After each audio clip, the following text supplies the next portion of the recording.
lahan, kemudian di sini ada padi gitu ya, ada padi. Nah, yang warna hijau ini adalah padi. Kita anggap ini adalah padi. Nah, kemudian yang warna merah ini bentuknya rumput-rumputan. Ya, tapi dia rumput-rumput juga. Nah, ini disebut sebagai gulma, ya. Nah, jadi gini, selama ini tadi Pak Egedius cerita kepada kita bahwa dengan adanya gulma atau rumput-rumput liar yang ada di sekitar padi, itu mengganggu pertumbuhan si padi tersebut, ya kan?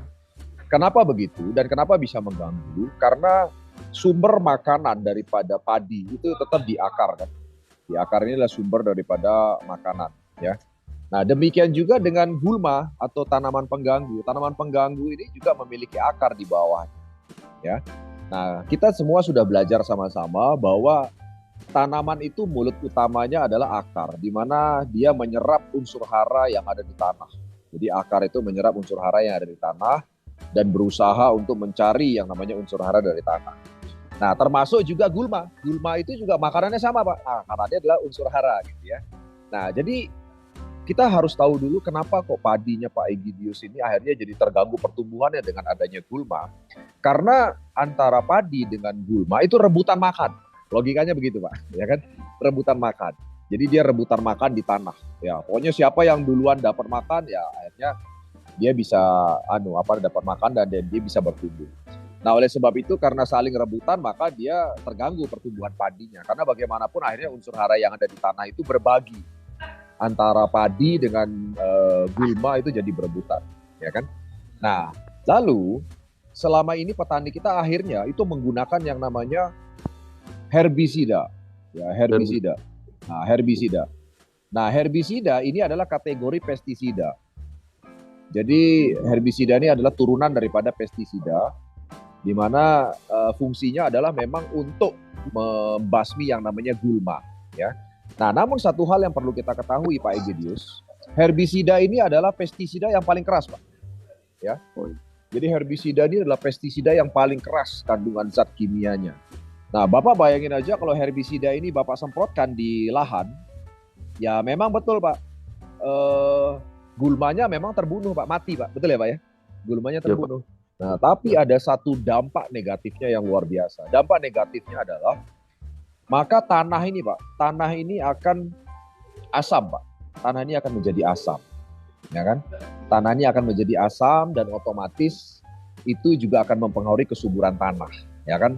Jadi cacing itu mati, mikroba mati, kesuburan tanah juga akan jauh berkurang. Nah, sehingga akhirnya lambat laun akhirnya ini jadi kayak lingkaran setan, Pak, ya kan? Lambat laun akhirnya menurun terus yang namanya hasil pertanian padi Bapak dengan penggunaan herbisida, ya. Nah, lalu gimana solusinya dengan Pornas? Nah, kalau dengan Pornas, kami justru sarankan jangan gunakan herbisida. Ya, jadi jangan gunakan herbisida. Ya, dengan Pornas. Loh, gimana dong Pak? Kalau tanpa herbisida kan akhirnya gulmanya bersaing nanti makanannya dengan padinya. Nah, ini luar biasanya Pornas. Luar biasanya Pornas itu begini. Oke, saya kembali lagi ke gambar. Ini adalah lahan Bapak. Ini adalah padi Bapak. Ya, Pak ya. Ini padi. Nah, kemudian ini gulma, yang merah-merah gulma. Ya, anggap gulma. Oke. Nah, Pornas ini aplikasinya kan bukan di tanah kan, Pak? Betul ya, Pak ya? Iya, Bukan di Pak. tanah. Nah, Pornas ini aplikasinya di atas. Betul ya, Pak ya? Disemprotkan di atas. Nah, karena dia disemprotkan di atas, Bapak tidak perlu khawatir saling rebutan makan dengan gulmanya. Ya, karena begini, walaupun di sini ada gulma, biarin aja di bawah dia rebutan. Ya, biarin di bawah rebutan, tapi di atas nggak mungkin rebutan, Pak. Ya kan? Jadi kalau Bapak spray dari atas, dia nggak mungkin rebutan. Makanya langsung spraykan saja ke padinya, dan tidak disarankan untuk menggunakan herbisida, karena bagaimanapun herbisida itu sangat kuat sekali kimianya, dan itu bisa merusak tanah Bapak, dan bahkan akan bisa merusak hasil panen Bapak. Nah, jadi kalau udah pakai Pornas, biarkan aja gulmanya, Pak. Tapi saya yakin karena penyemprotannya lewat atas, pertumbuhan padi Bapak tidak akan terganggu. Ya kan, tidak akan terganggu, ya. Nanti boleh dicoba, Pak. Ya, boleh dicoba. Kami sudah mengalami beberapa contoh teman-teman yang kebetulan ada gulmanya. Memang betul kata Bapak, kalau dengan tanpa Pornas, gulmanya dibiarkan, hasil padinya pasti turun karena dia di tanah itu rebutan makan. Tapi kalau kita ngasih makannya dari atas dengan Pornas, dia nggak terlalu rebutan makan, Pak. Intinya begitu. Intinya sebenarnya gulma itu kan sebenarnya tanaman juga kan, Pak, betul ya? Sebenarnya tanaman juga, ya kan? Jadi artinya itu adalah tanaman alami yang seharusnya kita tidak usah bunuh lah, biarkan aja. Tapi yang penting adalah bagaimana caranya sekarang dengan penyemprotan dari atas, kita bisa memberikan nutrisi yang maksimal kepada padi Bapak. Nah itu kata kuncinya Pak. Ya, gitu Pak. Kira-kira gimana Pak Egidis? Silahkan, boleh ditanggapi.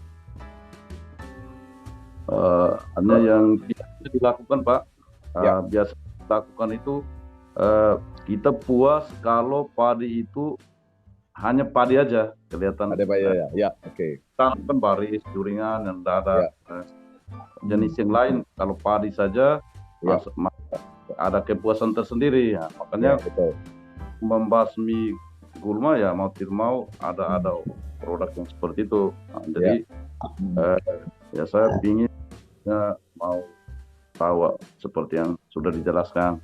Ya. Kalau saya boleh saran pakai cara babat sida, Pak.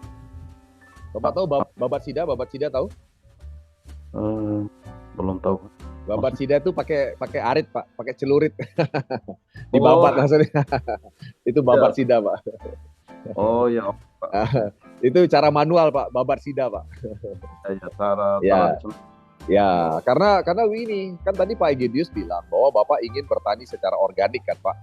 Nah, kalau Bapak sudah pakai herbisida, jadi sekali lagi saya mau bilang, pestisida itu ada 3, ada insektisida untuk hama, ada fungisida untuk jamur, dan ada herbisida. Nah, dari ketiga jenis pestisida ini Pak, itu yang paling kuat itu adalah herbisida Pak, yang paling keras. Iya Pak. Nah, jadi kalau Bapak berharap organik dengan penggunaan herbisida, wah itu betul-betul tidak organik Pak, karena betul-betul kimianya banyak sekali. Iya Pak. Gitu Pak. Ya Pak ya. Nah gitu. Jadi sementara memang satu-satunya cara membunuh ya adalah dengan kimia herbisida, tidak ada cara lain. Karena itu bagaimanapun kan tanaman juga Pak sebenarnya. Cuma Bapak perlu tahu bahwa ketika Bapak memberi racun kepada tanah untuk membunuh gulma, itu sebenarnya padi Bapak juga keracuni Pak. Itu aja yang perlu Bapak pahami. Ya, jadi sebaik mungkin ya gunakan cara alami seperti yang saya bilang tadi, babat sida, pakai celurit Pak. Itu Pak. Pak Egidis di mana posisi Pak? Di NTT Pak, Malaka. NTT. Oh, yang ngundang siapa Pak Egidis? Pak Roni sama Pak Roni penyampainya Pak Akbar yang Makassar. Oh, Pak Roni, oke, baik. Sudah pakai coba Pornas Pak, belum? Saya baru pakai 1-2, ada kemarin beli 1 yang cair, 1 yang oke. Hasilnya gimana Pak setelah pakai ini? Kemarin saya ambilnya bukan dari saya aplikasinya bukan dari awal, tapi dia sudah 2 bulan lebih tanam baru saya dapat produk ini. Terus ya memang padinya itu lagi kuning-kuning Pak, ya, kuning-kuning, daun-daun menguning gitu, hampir kayak mau mati. Oke, terus? Saya semprotkan itu setiap 7 hari atau sampai 10 hari. Ya lumayan, sekarang hampir mau panen. Tapi kuning-kuning itu tidak mengganggu Pak? Atau kuning-kuning memang karena mau panen atau gimana? Ya sangat mengganggu Pak, sangat mengganggu. Jadi saya harapkan untuk musim pertama ini nanti setelah panen musim kedua ini saya akan full pakai Pornas dan tidak kena lagi itu Pak, karena ini hampir semua lahan, semua sawah itu kuning itu Pak, ada yang sampai lepas buah. Oke, nah ngomong-ngomong Pak Egidis, kemarin ketika menguning Bapak tidak tanyakan kenapa menguning, bagaimana solusinya, Bapak tidak tanya? Kemarin saya sempat Pak Roni katanya campur air dengan apa, garam. 5 sendok garam. Oke, itu sudah dicoba Pak? Sudah Pak. Sudah ya, oke. Tapi akhirnya bisa mau panen ya Pak ya, artinya tidak sampai gagal kan, artinya sampai mau panen ya? Ya betul Pak, karena kemarin hampir lepas aja biar ini sapi makan aja. Oh, tapi ternyata akhirnya ini udah panen atau belum, Pak? Lagi 2 mingguan. Lagi 2 minggu ya. Tapi kelihatannya gimana? Hasilnya kira-kira gimana? Kalau dari pandangan Bapak? Yang sebenarnya tidak ada harapan untuk berbulir, panen. Ternyata ada Pak, sedikit tapi ada. Karena pakai Purnas itu.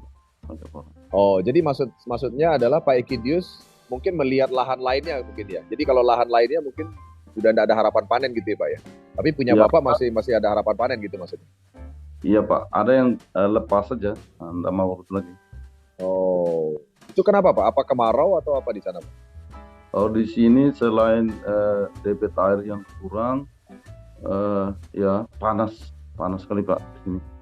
Oke. Tapi punya Pak Ekidius sendiri justru udah ada bulir ya, sudah bisa mau panen lah ya. Walaupun kalau yang lain sudah gagal, tapi Pak Ekidius masih bisa panen lah harapannya Pak ya. Iya. Benar Pak, benar. Oke. Baik Pak Ekidius. Oh, yang saya ada satu lagi Pak, atau mungkin ini tidak bisa dibahas ini ya. Sorry Pak Ekidius nggak pakai Pornaswil ya Pak ya? Oh belum.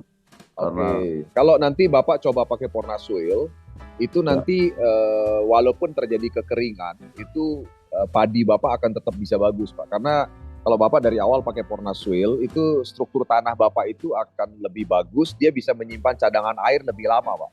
Sehingga walaupun terjadi kekeringan, ya ini pengalaman kami ya Pak ya, walaupun kekeringan kemarau, karena cadangan airnya cukup banyak, itu hasil panen tetap bagus. Itu kalau pakai Pornaswil Pak. Jadi kami sarankan nanti Pak Ekidius coba deh Pornaswil ditambahkan Pak. Itu akan lebih bagus lagi hasil. Iya Pak, betul. Ya. Oke. Oke Pak, tanya Pak. Silakan Pak Badri, monggo. Oke, assalamualaikum. Waalaikumsalam. Saya Badri dari Bojonegoro Pak. Sponsor saya Mas Wahyu Lamongan dan Mas Adi Kediri. Oke, ada beberapa macam karena saya fokus di pupuknya. Yang pertama, pupuknya itu ada 3 macam. Ya, soil treatment, terus kemudian vegetatif, kemudian generatif. Ya, Itu apakah bisa untuk fermentasi kohi? Itu pertanyaannya. Jadi apa bisa untuk fermentasi kohi? Karena saya sendiri butuh fermentasi kotoran hewan Pak untuk tanam talas pratama. Karena saya lagi mengembangkan talas pratama. Talas pratama itu kenapa mesti pakai kohi Pak Badri? Ya, karena dengan menggunakan kohi yang difermentasi itu hasilnya lebih bagus Pak.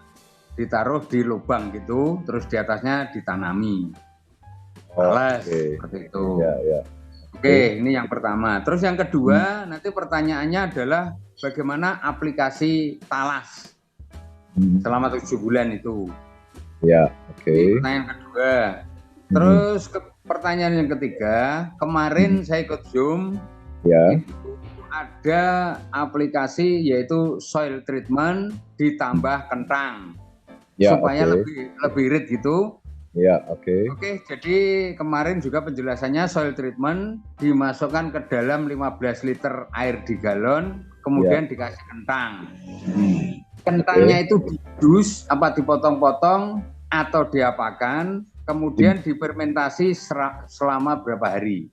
Terima kasih. Saya langsung jawab aja, kentangnya di blender Pak Badru.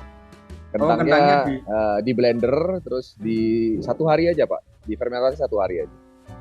Oh, itu sudah langsung bisa dipakai? Enggak butuh waktu seminggu Nggak butuh, langsung cepatnya 1 hari aja. Itu berapa kilo Pak untuk kentangnya? 100 gram aja Pak. Oh sedikit ya, 100 gram. Pak. 100 gram aja, dikit aja. Habis itu di blender, dimasukin tapi di dalam galon itu, botol galon itu masukin air dulu Pak, separuh. 15 liter lah, 15 liter air dimasukin, baru masukin kentang rebus. Sama boleh tambahan gini Pak, tambahkan ini Pak, molase. Ya, tambahin molase. Boleh tambahkan molase. Ya, tambahin molase kira-kira ya 1 sendok lah, 1 sendok makan gitu lah Pak. Oh, untuk makanan mikrobanya Pak ya? Iya, betul sekali. Oke, paham. 100 gram ini nggak usah direbus ya, kentang mentah ya? Oh, direbus Pak, kentang rebus. Tadi saya bilang kan kentang rebus Pak. Oh, kentangnya direbus. Kentangnya rebus, habis itu di blender. di blender. Ya. Kentang rebus blender. Nah, baru dimasukin dalam galon. Dimasukkan galon plus molase. Plus molase 1 sendok makan. Udah tunggu 1 hari bisa dipakai. Oh, 1 hari. Siap. Ini tak catat. Ya, oke. Baik. Selanjutnya saya mau jawab pertanyaan Pak Badri tadi, yang pertama dan yang kedua ya, Pak Badri. Ya. Jadi, Halo. ya, saya jawab pertanyaan Pak Badri dulu. Jadi yang pertama begini. Pertama adalah Pak Badri tadi mengatakan menggunakan kohe. Kohe itu kan kotoran hewan ya. Siap. Nah, dengan tujuan tentu saja katanya tadi biar lebih bagus. Ya Pak ya, betul ya, lebih bagus ya. Iya. Nah, jadi kohe itu adalah kotoran hewan, dilakukan proses fermentasi. Proses fermentasi itu tujuannya adalah membunuh bakteri baik, ya kan? Betul kan Pak ya? Membunuh bakteri baik. Bakteri jahat. Bakteri jahat kebalik. Siap.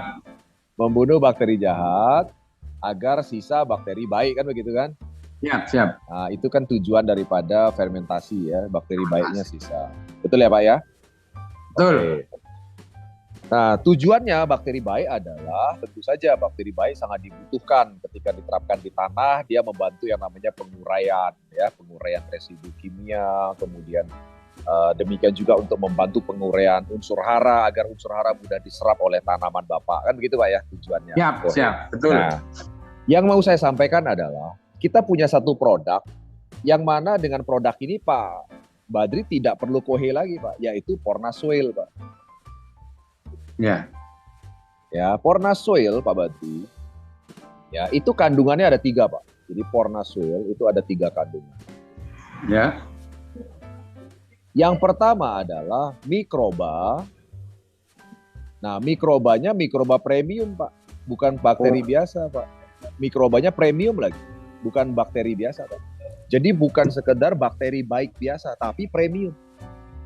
Nah, apa bedanya mikroba biasa dengan mikroba premium? Ya, artinya kalau Bapak lakukan yang namanya fermentasi dengan kohe, itu yang Bapak dapatkan adalah mikroba biasa Pak. Betul ya Pak ya? Nah, dan satu hal, ketika fermentasi Bapak lakukan dengan kohe, Bapak pasti lakukan fermentasi tidak pakai laboratorium kan Pak? Betul ya Pak ya? Iya, betul. Pasti dengan menggunakan cara alami yang Bapak ketahui. Betul ya Pak ya? Betul. Nah, sehingga kalau saya prediksi, Bapak kan tidak punya tolak ukur dengan ukuran laboratorium. Betul ya Pak ya? Betul. Nah, artinya Bapak tidak punya satu tolak ukur berapa bakteri baik yang Bapak dapatkan dan berapa besar bakteri jahat yang Bapak berhasil bunuh dengan fermentasi tadi kan? Betul ya Pak ya? Betul. Nah, jadi artinya dengan fermentasi cara manual dari kohe, kemungkinan terjadi fermentasi yang tidak sempurna itu ada kemungkinan. Betul ya Pak Badri ya? Betul. Nah, karena bisa saja Pak, namanya kotoran hewan. Ada bagian fermentasi Bapak yang tidak sempurna sehingga bakteri jahatnya masih banyak di situ. Ya Pak ya? Nah, dan ini bisa jadi bumerang Pak Badri. Kenapa saya bilang jadi bumerang? Karena ketika fermentasi Bapak tidak sempurna, maka bakteri jahat yang masih tersisa ini justru akan menjadi penyebab munculnya bakteri, virus, dan jamur di tanaman Bapak. Gitu lah Pak. Ya kan? Nah, sementara Pak, beda dengan Pornasoil Pak. Pornasoil kami, ini diciptakannya Pornasoil ini melalui proses laboratorium Pak Badri. Ya kan? Di mana semua mikroba yang dihasilkan, berapa kandungannya dan berapa banyak mikroba yang akan dihasilkan itu semua sudah berdasarkan uji laboratorium, sudah dites, diuji coba sedemikian rupa. Bahkan mikrobanya bukan mikroba biasa tapi premium. Apa artinya premium Pak? Dia bisa berkembang biak Pak Badri. Makanya kenapa tadi Pornasoil itu kalau sudah kena air Pak, itu dalam waktu singkat dia langsung bisa berkembang biak Pak. Berkembang biak dengan sangat cepat bakterinya, mikrobanya. Ya, makanya kenapa kok tadi Bapak tanya fermentasinya kok cepat sekali 1 hari. Karena mikrobanya di Pornasoil ini memang mikroba jenis yang agresif sekali Pak. Sangat agresif. Ya, makanya saran kami Pak, kalau sudah diterapkan di air itu nggak boleh terlalu lama dibiarkan tanpa makanan. 15 menit kalau tanpa makanan itu dia saling kanibal Pak, mikroba dalam Pornasoil. Makanya kenapa kok kalau difermentasi dengan galon yang tadi itu kita kasih kentang rebus sama molase, tujuannya biar dia tidak saling kanibal Pak. ya kan? Jadi biar itu yang dimakan sama dia. Nah tapi kalau contoh nih Pak Badri berikan Pornaswil itu masukin dalam air biasa, Bapak nggak usah kasih apa-apa. Setelah 15 menit itu dia bakterinya akan saling kanibal karena dia sangat agresif, saling bunuh, ya kan? Makanya sebelum lewat 15 menit kalau sudah ditaruh di air itu harus segera diaplikasikan di lahan, di tanah gitu loh Pak. Ya kan? Itu Pornaswil treatment. Nah, yang saya masukkan begini Pak Badri. Yang saya masukkan adalah tujuan Bapak pakai yang namanya kohe difermentasi kan tujuannya mendapatkan mikroba kan Pak? Benar kan Pak? Ya, betul Pak. Nah, sekarang Pornaswil ini sudah ada mikrobanya Pak, mikroba premium lagi. Lalu buat apa Bapak pakai kohe lagi capek-capek gitu loh maksud saya Pak. Iya. Enggak, Nah, maksudnya gini Pak, untuk kohe, maksudnya untuk kohe ini karena saya sendiri kan banyak kohe yang pertama. Yang kedua, dari kohe tersebut setelah difermentasi itu kan tetap ada tambahan unsur hara makro maupun mikro. Ya. Oleh sebab itu kan sayang kalau nggak dipakai gitu Pak. Oh gitu maksudnya. Ya. Sayang ya. Oke. Terus yang kedua, mikroba premium itu mungkin ada namanya Pak, yang di Pornaswil itu. Ada Pak, nanti Bapak cari di panduan Pak. Jadi kita kan ada panduan katalog Pak. Ada katalog yang Bapak bisa lihat. Di katalog itu nanti kelihatan Pak kandungan mikrobanya. Nah ini contoh ini katalog ya Pak ya. Nah ini. Ya. Jadi di katalog nanti Bapak bisa minta. Nah ini Pak, ini kan ada kandungan ini. Ini loh Pak. Berarti ada Pseudomonas alkaligenes, Streptomyces, Bacillus sp dan sebagainya. Itu ada semua Pak. Mantap. Ya. Nah, itu ada semua. Oke, berarti ini kalau untuk fermentasi memang soil Pak ya? Yo bisa soil. Pak. Kalau Bapak mau, Bapak bisa gunakan. Cuma maksud saya tadi, ya kalau misalnya ya mungkin Pak Badri ini kan nggak mau rugi ya karena kebetulan punya kohe banyak ya daripada dibuangkan gitu dimanfaatkan ya bonggo-bonggo aja nggak masalah gitu. Tapi maksud saya adalah bagi petani secara umum ya nggak perlu beli kohe lagi lah. Kalau udah ada Pornaswil itu pakai Pornaswil aja udah beres gitu loh maksudnya Pak. Oh iya. Paham ya Pak Badri ya? Paham. Nah terus gini Pak, saya belum selesai. Jadi Siap. di Pornaswil itu bukan hanya mikroba premium Pak, dia ada tambahan yang kedua Pak. Dia ada zat pengurai residu. Oh, zat pengurai residu. Nah, ini yang kuat di Pornaswil Pak. Jadi Pornaswil ini kalau Bapak taruh di tanah, itu unsur hara yang tadinya terikat oleh residu kimia itu diurai Pak, terbuka Pak. Ya kan? Nah, sehingga unsur hara yang tadinya terikat di tanah yang udah lama terpendam misalnya, karena terikat oleh residu kimia itu terbuka dan akhirnya bisa dimanfaatkan oleh akar. Itu yang kedua Pak. Nah, terus yang ketiga Pak, dia ada humus. Ada humusnya Pak, humus. Humik acid, ada humik acid. Nah, humik acid itu untuk memperbaiki struktur tanah Pak. Gitu. Nah, jadi gini Pak Badri dan teman-teman sekalian, tanah yang sudah sering pakai pupuk kimia, pestisida kimia, itu kan struktur tanahnya rusak Pak. Struktur tanah rusak itu apa sih? Struktur tanah rusak itu dia nggak bisa nyimpen cadangan air Pak. Ibaratnya itu udah mendekati kayak pasir gitu loh Pak. Jadi ada air itu dia ngalir aja airnya, nggak nyangkut di tanah airnya gitu loh Pak. Nah, kalau diberikan Pornaswil itu karena ada humusnya, itu tanah pertanian Bapak itu jadi liat gitu loh Pak. Jadi strukturnya itu jadi bagus. Nah, kalau strukturnya bagus, itu dia bisa nyimpan cadangan air itu lebih lama gitu loh Pak. Sehingga kalau misalnya ada kemarau, ada apa itu, dia masih bagus Pak, karena airnya masih banyak gitu loh Pak. Ya kan? Nah, jadi kesimpulannya adalah, dengan penggunaan Pornaswil Pak, itu sebenarnya petani nggak perlu lagi pakai kohe, nggak perlu lagi pupuk kandang, pupuk kompos, kapur, itu nggak perlu lagi Pak. Gitu loh Pak. Iya. Ya. Berarti lebih simpel ya, lebih enak, lebih hemat gitu ya?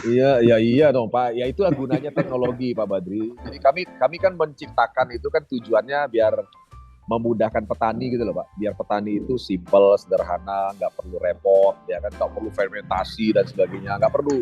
Semuanya sudah beres gitu loh Pak. Tinggal dipakai gitu loh Pak. Oke. Iya. Siap. Terima kasih Pak. Oke, sukses Pak Badri. Ya. Amin. Siap. Ya. Oke, teman-teman. Ya, silakan. Assalamualaikum warahmatullahi wabarakatuh. Selamat siang. Pak Sunarto ya. Waalaikumsalam. Ini mohon pencerahannya, Pak. Iya. Pak Sunarto di mana posisi? Diundang siapa? Luwuk Banggai. Oh, Luwuk Banggai. Yang undang siapa Pak Sunarto? Yang ngundang ada Ketut Sudarmawan, leader saya ada Komang Sudarta. Oh, mantap. Siap. Pak Amrun, Samrun. Oke. Silakan Pak Sunarto. Ya, saya mencoba menggunakan, kan di tempat saya ramai orang menanam nilam. Nilam, sebentar, nilam itu apa ya? Nilam. Oke, terus. Tanaman yang lagi viral sekarang ini. Saya cari gimana, terus. Iya. Jadi saya tidak berbicara ke orang dulu. Jadi saya ingin mendemplot, saya buktikan di lokasi saya. Saya coba tanam nilam menggunakan Pornas. Oke, terus? Ya, saya tanam sekitar 1/4. Saya ambil produknya kemarin 3 paket dengan harga 3,6 juta. Saya join. Ya, oke. Ya. Saya semprot, itu ada Pornas soilnya, ada apa yang kuning ini, yang untuk Pornas. Ya, betul. Oke. Untuk pembuahan. Ya, oke. Gunakan. Tapi kok kesalahannya di mana itu? Maksudnya nilamnya banyak kayak fusarium itu yang mati-mati. Oke. Kalau boleh tahu sebelumnya pakai apa Pak Sunarto? Ini baru tadinya bekas pernah pakai pestisida semua. Pakai apa? Pakai apa? Racun kimia tadinya sebelum ini. Kalau ini memang baru tanam real pakai Pornas. Oke. Berarti sebelum nanam itu Bapak pakai herbisida untuk membasmi gulma gitu? Di rumahnya iya, kan tadinya bekas kan itu. Oke. Ya, oke. Saya mau cerita dulu kenapa bisa begitu Pak Sunarto. Ya. Iya. Oke, saya sampaikan ke Pak Sunarto begini. Jadi kenapa bisa terkena seperti itu? Fusarium itu kan seakan-akan menguning kebakar gitu ya Pak ya? Betul ya Pak? Fusarium itu kan kayak menguning terbakar begitu kan Pak? Halo Pak? Halo Pak Sunarto? Halo. Ya. Fusarium itu kan seperti menguning terbakar begitu kan? Maksud Bapak? Layu mati dari akar. Ya, layu itu kayak kebakar ya, kayak kebakar gitu kan Pak? Pokoknya layu, pokoknya mati, intinya mati dia. Oke, jadi begini. Ini adalah tanah Pak Sunarto, ya kan? Iya. Kemudian Pak Sunarto tadi saya sudah cerita di awal kalau Bapak dengar, Bapak kan kasih herbisida kan Pak? Herbisida di lahan Bapak karena untuk tujuannya kan membunuh gulma kan Pak? Betul ya Pak ya? Betul ya Pak ya tadi Pak ya? Bapak tadi kan bilang begitu kan Pak? Betul ya? Halo Pak? Halo Pak Sunarto? Dengar saya Pak? Halo? Ya, halo. Ya, betul ya Pak ya? Bapak tadi kan kasih herbisida katanya, betul ya Pak ya? Itu apa namanya, gromoson itu rumput pembakar itu loh, racun pembakar. Ya, betul. Itu racun untuk membunuh rumput Pak, ya kan? Iya. Nah, tadi saya sudah sampaikan di awal bahwa herbisida itu adalah pestisida yang paling kuat kimianya Pak, yang paling keras kimianya, ya kan? Nah, ketika tanah itu diberikan herbisida pembasmi rumput, memang rumputnya mati. Tapi ada satu hal yang terjadi, tadi saya sudah sampaikan. Maka pH tanah Bapak ini, Pak, pH tanah ini akan menjadi asam. Asam itu di bawah 5, Pak. Karena Bapak secara langsung menuang yang namanya herbisida di lahan Bapak, ya. Nah, sekarang ketika sudah ada tanaman di atasnya, misalnya tadi udah ada fusariumnya, kemudian Bapak tanami. Kemudian Bapak semprotkan Pornas di sini, di atasnya. Nah, Pornas ini ada bagian yang menyentuh ke tanah pasti Pak. Bapak semprot ke atas tapi pasti ada bagian yang menyentuh ke tanah kan Pak. Nah, ada satu kandungan di dalam Pornas Pak. Ya, di 3 jenis Pornas ini semua ada Pak. Jadi di Pornas soil, di Pornas vegetatif sama Pornas generatif itu semuanya ada kandungan ini. Yaitu ada kandungan yang namanya zat pengurai residu. Pengurai residu. Oke. Nah, zat pengurai residu ini ketika Pornas ini kena tanah yang pH-nya asam, maka akan terjadi yang namanya penguraian, Pak. Penguraian residu kimia. Dan itu akan menimbulkan yang namanya penguapan amonia. Jadi amoniaknya nguap ke atas, Pak. Amonia ini semacam gas, Pak. Ya. Nah, ketika gas amonia ini terkena daun di atasnya, misalnya ada daun, ada batang, dan sebagainya, maka itulah yang terjadi. Ya, yang terjadi adalah dia akan seakan-akan terbakar, ya kan, kemudian seakan-akan mati, layu, dan akhirnya tidak bisa tumbuh, Pak. Itu yang terjadi, ya. Nah, jadi artinya Pak Sunarto, inilah yang terjadi dengan tanaman Bapak, nilam Bapak terjadi seperti ini, ya. Nah, oleh sebab itu strateginya bagaimana agar ini tidak terjadi lagi kepada Pak Sunarto, strateginya ada beberapa strategi. Yang pertama adalah, kalau memang Pak Sunarto ingin 100% pakai Pornas, ya kan? Dan anggaplah Pak Sunarto ini kan sudah terlanjur dilakukan, di penyemprotan herbisida kan sudah terlanjur dilakukan, tidak bisa kita kembali lagi. Ya. Kalau Pak Sunarto mau 100% pakai Pornas, maka Bapak saran saya, Bapak silahkan terapkan Pornas Soil dulu, ya, di tanah ini, ya, itu terapkan di tanah 1 minggu sebelum ditanami, Pak. 1 minggu sebelum ditanami. Jadi jangan ada tanaman dulu maksudnya. Kenapa? Karena dia akan terjadi penguapan amonia seperti yang saya bilang tadi. Karena kalau sudah ada tanaman nilam di atasnya, kalau Bapak kasih Pornas di tanah ini akan ada penguapan amonia, kena tanaman Bapak mati, Pak. Itu yang terjadi, Pak. Ya kan? Nah, jadi kalau Bapak mau pakai full 100% Pornas, saran saya begini. Jadi jangan langsung ada tanamannya. Beri waktu 1 minggu dulu, biarkan, baru Bapak tanam. Itu cara pertama. Nah, cara kedua, kalau seandainya misalnya ternyata sudah ada tanaman, ini kan alternatif pertama kalau misalnya belum ada tanaman. Ya. Alternatif kedua, kalau misalnya sudah ada tanaman, ini sudah ada nilamnya nih di atasnya nih. Jadi nilamnya sudah ada. Kalau sudah ada nilam di atasnya, maka caranya adalah Bapak jangan 100% Pornas, Pak. Bapak harus pakai 50% Pornas, 50% kimia. Dibagi, Pak. Ya. Sudah saya katakan, Pak. Sudah dibagi. Oke, berarti Pak, berarti memang kandungan residunya sangat kuat sekali gitu di dalam ini. Kandungan residu sangat kuat sekali. Nah, sehingga mungkin ya bisa lebih rendah lagi Pornasnya. Jadi jangan langsung gitu loh, Pak. Jangan langsung 100%, atau boleh jadi tambahkan ini, Pak. 5 sendok kapur bangunan. Iya, ya. Kapur bangunan atau garam dapur, Pak.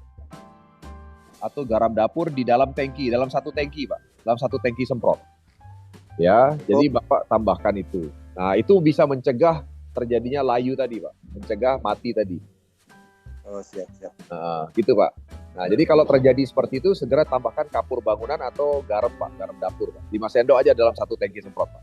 Mas, kapur itu bukan kapur dolomit itu yang katanya kapur dolomit? Ya, bisa kapur dolomit bisa, atau garam dapur bisa. Boleh, Pak. Ya, 5 sendok ya? Ya, gitu. Gitu ya, Pak ya. Nanti silakan dicoba. Yang jelas memang hati-hati menggunakan herbisida, Pak. Karena herbisida itu memang pestisida yang paling kencang sekali, Pak Sunarto. Ya, terus terang kami tidak merekomendasi memang herbisida. Siap.